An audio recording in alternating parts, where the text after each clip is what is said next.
पद्य साहित्य के इतिहास को 4 भागों में बांटा गया है, जिसमें से पहला जो काल है आदिकाल या वीर गाथा काल, ठीक है, जिसका काल संवत है 1050 ईस्वी से 1375 ईस्वी तक, ठीक है। आइए इसको बहुत ही गहराई से आदिकाल या इसका दूसरा जो नाम है वो है वीर गाथा काल, इसको अच्छे से समझते हैं, ठीक है। देखिए यहाँ जो काल है हिंदी का आरंभिक काल है। सबसे पहला नंबर प्रश्न यहीं से बन जाएगा 1 नंबर का कि हिंदी काल का जो आरंभिक काल है वो कौन सा है, तो वह है आदिकाल।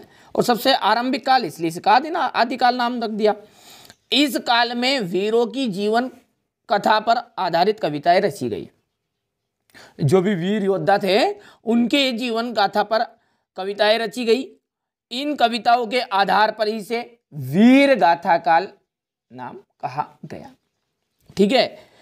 अब इसके बाद में इसके अलावा इसे चारण काल के नाम से भी जाना जाता है, ठीक है। क्यों? क्योंकि जो इन कविताओं को रचने वाले होते थे वो चारण और भाट हुआ करते थे। कौन हुआ करते थे? चारण और भाट हुआ करते थे।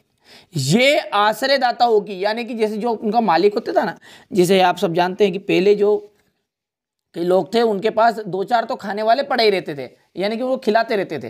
तो ये जो आश्रयदाता थे, राजा महाराजाए थे, ठीक है, वो जो उनकी प्रजाओं को वहाँ पर जो खाने पीने वाले रहते थे, मतलब जो उनको आश्रय देते थे, उन आश्रयदाताओं की स्तुति करते थे, यानी कि वो राजाओं की बड़ाई करते थे। अपनी कविताओं में उनका यश और गायन की कविताएं लिखते थे। इसलिए इस काल को चारण काल के नाम से भी जाना जाता है। तो आपसे यहाँ से इसमें से देखिए महत्वपूर्ण चीज़ों को उठाना है, पूरा याद नहीं करना है। महत्वपूर्ण चीज़ कौन सी? देखिए पहला प्रश्न बना आपका कि हिंदी काल का आरंभिक काल किसे माना गया, तो आदिकाल को। आदिकाल को वीर गाथा काल क्यों कहा जाता है? क्योंकि इस काल में वीरों के जीवन के ऊपर से कथाएं गाई गई, आधारित कविताएं रची गई, इसलिए इस काल को, ठीक है, वीर गाथा काल का नाम दिया गया। दूसरी चीज हो गई। तीसरी है कि इसे चारण काल के नाम से भी क्यों जाना जाता है। तो देखिए जो आदिकाल है उनमें कविताओं को जो रचने वाले थे वो चारण और भाट हुआ करते थे, चारण भाट हुआ करते थे।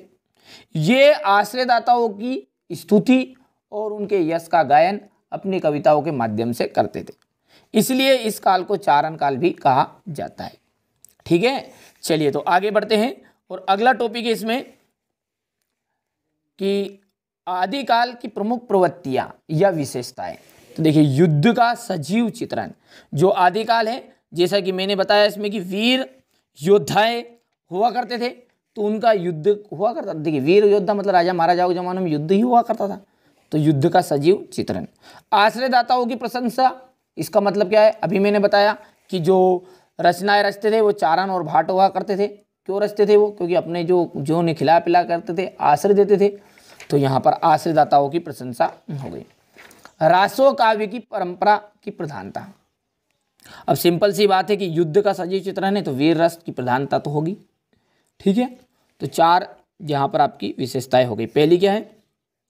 युद्ध का सजीव चित्रण, आश्रयदाताओं की प्रशंसा, रासो काव्य परंपरा की प्रधानता, वीर रस की प्रधानता, श्रृंगार एवं अन्य रसों का समावेश और ऐतिहासिक घटनाओं का चित्रण, ठीक। तो ये हो गई आपकी आदिकाल की प्रमुख प्रवृत्तियां। स्क्रीनशॉट के माध्यम से आप नोट्स तैयार करिएगा, पूरे नोट्स प्रोवाइड कराऊंगा। यहाँ से देखिए पूरी चीज़ें कंप्लीट करा ली है सिर्फ केवल और केवल आपके लिए। चलिए तो अब तो ये तो हो गई विशेषताएं। आइए कुछ इसके कवि और उनकी रचनाओं को भी देखते हैं। आदिकाल की जो प्रमुख कवि है, वैसे आपसे जो 10th और 12th का लेवल होता है उसमें 2-2 नंबर के ही पूछते हैं, ठीक है। और आप जब कंपटीशन एग्जाम पे जाओगे ना तो उसमें तो बहुत डीप से पढ़ना पड़ेगा। चलिए तो देखते हैं। सबसे पहला जो कवि और उनके रचित ग्रंथ है वो है चंदवरदाई, पहले कवि थे। पृथ्वी राज रासो इन्होंने रचा हुआ ग्रंथ है इनका। नरपति, नरपति का जाएगा बीसल देव रासो। जगनीक परमाल रासो। सारंगधर, ठीक है, हम्मीर रासो।